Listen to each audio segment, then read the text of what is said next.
लोकसभा और आंध्र प्रदेश तथा ओडिशा विधानसभा चुनाव की कल होने वाली मतगणना की सभी तैयारियां पूरी। आकाशवाणी समाचार ने चुनाव परिणामों की ताजा जानकारी के लिए विस्तृत व्यवस्था की। सर्वोच्च न्यायालय ने केंद्र को दिल्ली में जल संकट से निपटने के लिए संबंधित राज्यों के साथ ऊपरी यमुना नदी बोर्ड की आपात बैठक बुलाने का निर्देश दिया। सेंसेक्स और निफ्टी रिकॉर्ड स्तर पर बंद हुए। सीरिया में इजरायली हवाई हमले में ईरान समर्थक 12 लड़ाके मारे गए और T20 विश्व कप क्रिकेट में श्रीलंका और दक्षिण अफ्रीका के बीच मैच जारी। समाचार संध्या के साथ मैं कनकलता। लोकसभा और आंध्र प्रदेश तथा ओडिशा विधानसभा चुनाव की कल होने वाली मतगणना की सभी तैयारियां पूरी हो गई हैं। मतगणना कल सुबह 8 बजे शुरू होगी। कई राज्यों में विधानसभा उपचुनाव के मतों की गिनती भी कल की जाएगी। एक रिपोर्ट। सभी मतगणना केंद्रों पर सबसे पहले डाक मतपत्रों की गिनती शुरू होगी। डाक मतपत्रों की गिनती शुरू होने के आधे घंटे बाद इलेक्ट्रॉनिक वोटिंग मशीनों में दर्ज वोटों की गिनती शुरू होगी। मतगणना केंद्रों पर त्रिस्तरीय सुरक्षा व्यवस्था की गई है। मतगणना के रुझान और परिणाम चुनाव आयोग की वेबसाइट के साथ साथ वोटर हेल्पलाइन ऐप पर भी उपलब्ध होंगे। 543 सदस्यीय लोकसभा के लिए मतदान 19 अप्रैल से 1 जून तक 7 चरणों में किया गया था। हालांकि गुजरात की सूरत सीट बीजेपी ने निर्विरोध जीत ली थी। इस मतदान में 64 करोड़ से अधिक मतदाताओं ने भाग लिया, जिनमें 31 करोड़ महिलाएं भी शामिल थीं। अनुपम मिश्र, आकाशवाणी समाचार, दिल्ली। उत्तर प्रदेश सरकार ने राज्य के लोगों से मतगणना से संबंधित फर्जी खबरों पर ध्यान न देने की अपील की है। सरकार ने भरोसा दिलाया है कि मतगणना सुरक्षित और पारदर्शी तरीके के साथ कराई जाएगी। मध्य प्रदेश से हमारे संवाददाता ने बताया है कि मतगणना की सभी तैयारियां पूरी हो चुकी हैं।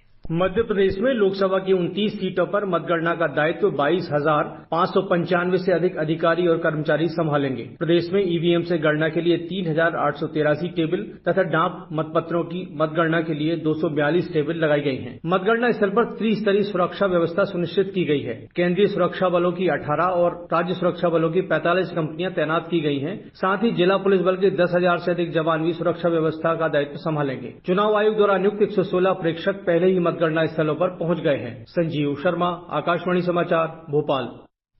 राजस्थान में मुख्य चुनाव अधिकारी प्रवीण गुप्ता ने बताया है कि मतगणना के लिए 13,000 से अधिक कर्मचारी तैनात किए गए हैं। निर्वाचन आयोग ने राज्य में 56 मतगणना निरीक्षक नियुक्त किए हैं। बिहार के मुख्य चुनाव अधिकारी HR श्रीनिवास ने बताया कि मतगणना केंद्रों पर बहुस्तरीय सुरक्षा व्यवस्था की गई है। उन्होंने कहा कि मतगणना प्रक्रिया पर निगरानी के लिए 80 प्रेक्षक नियुक्त किए गए हैं। एक रिपोर्ट।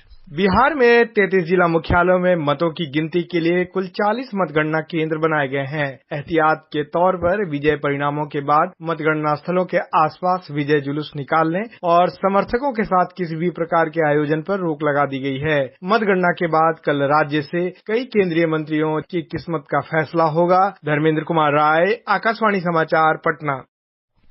ओडिशा में लोकसभा की सभी 21 सीटें और विधानसभा की 147 सीटों की मतगणना की तैयारियां पूरी कर ली गई हैं।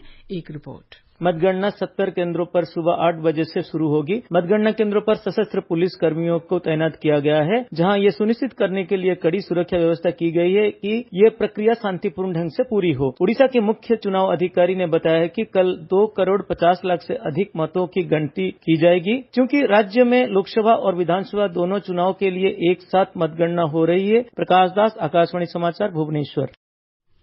जम्मू कश्मीर में मतगणना के लिए जम्मू और कठुआ में मतगणना केंद्रों और उसके आसपास त्रिस्तरीय सुरक्षा व्यवस्था की गई है।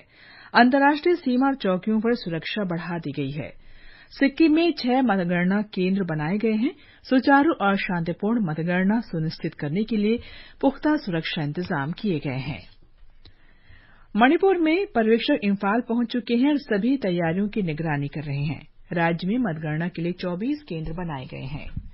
आकाशवाणी समाचार ने लोकसभा चुनाव और विधानसभा चुनावों के मतगणना की पल-पल की जानकारी देने के लिए व्यापक प्रबंध किए हैं।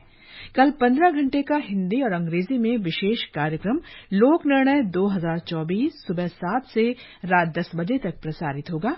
इसमें देश भर से आकाशवाणी संवाददाता ताजा जानकारी देंगे। कार्यक्रम में रुझानों और परिणामों के बारे में विशेषज्ञों तथा विभिन्न राजनीतिक दलों के नेताओं से चर्चाएं होंगी। ये कार्यक्रम आकाशवाणी गोल्ड के साथ अन्य चैनलों और डिजिटल प्लेटफॉर्म पर प्रसारित होगा। आकाशवाणी की क्षेत्रीय समाचार इकाइयां भी विशेष कार्यक्रम प्रसारित करेंगी। प्रसार भारती के अध्यक्ष नवनीत कुमार सहगल ने बताया कि मतगणना के परिणामों के बारे में जानकारी देने के लिए दिल्ली में आकाशवाणी मुख्यालय में सार्वजनिक घोषणा प्रणाली और बड़े डिस्प्ले बोर्ड लगाए गए हैं। दूरदर्शन ने भी मतगणना के लिए विशेष प्रबंध किए हैं। प्रसार भारती के मुख्य कार्यकारी अधिकारी गौरव द्विवेदी ने बताया कि डीडी न्यूज सुबह 6 बजे से शहर में विजय चौक से विशेष कार्यक्रम शुरू करेगा। दूरदर्शन पर हमारे डीडी न्यूज, डीडी इंडिया और हमारे सभी प्रादेशिक चैनलों पर इसकी कवरेज कल सुबह से ही आरंभ हो जाएगी। डीडी न्यूज पर कल सुबह 6 बजे से विजय चौक से एक कार्यक्रम होगा जिसमें मतगणना के पूर्व के 2 घंटे के समय में एक ओवरव्यू दिया जाएगा और तत्पश्चात हम अपने स्टूडियो में शिफ्ट कर जाएंगे।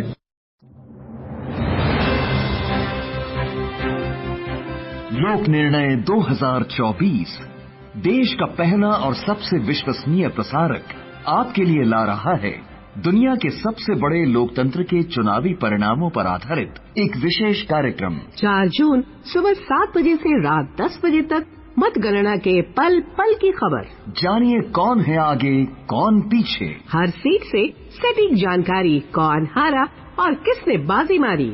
देश की करोड़ों जनता का क्या है निर्णय। आकाशवाणी गोल्ड और अन्य आकाशवाणी चैनलों पर सुनिए लोक निर्णय 2024।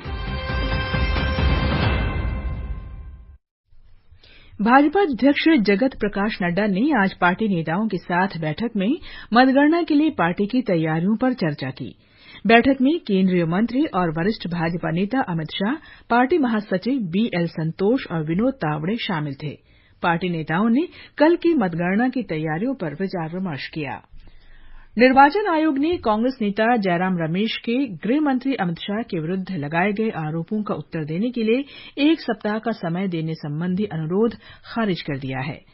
श्री रमेश को लिखे पत्र में आयोग ने उन्हें तथ्यात्मक आधार के साथ आज शाम 7 बजे तक जवाब देने का समय दिया था। श्री रमेश ने आरोप लगाया था कि केंद्रीय गृह मंत्री अमित शाह ने मतगणना को प्रभावित करने के लिए कल 150 जिला मजिस्ट्रेटों को फोन किया। ये समाचार आकाशवाणी से प्रसारित किए जा रहे हैं। ताजा समाचार जानने के लिए आप हमारे Twitter handle @AIR News Hindi को फॉलो कर सकते हैं। सर्वोच्च न्यायालय ने केंद्र को निर्देश दिया है कि वो भीषण गर्मी और पानी की भारी मांग के बीच राजधानी में जल संकट से निपटने के लिए दिल्ली, हरियाणा और हिमाचल प्रदेश के साथ ऊपरी यमुना नदी बोर्ड की आपात बैठक आयोजित करे। न्यायालय ने ये बैठक बुधवार को करने का निर्देश दिया है। न्यायालय ने इस मामले की अगली सुनवाई बृहस्पतिवार को निर्धारित करते हुए कहा कि बैठक की कार्रवाई और सभी संबंधित राज्यों द्वारा सुझाए गए उपायों की जानकारी भी पीठ के समक्ष रखी जाए।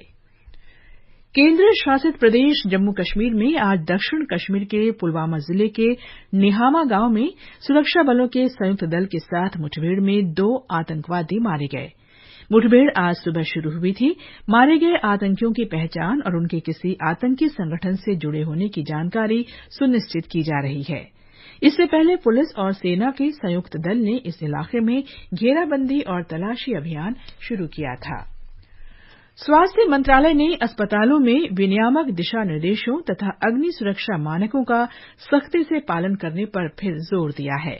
मंत्रालय ने कहा है कि सभी स्वास्थ्य केंद्रों में मरीजों, कर्मचारियों और आगंतुकों की सुरक्षा तथा कल्याण सबसे महत्वपूर्ण है। हाल ही में कुछ जगहों में आग लगने की घटनाएं सामने आई हैं।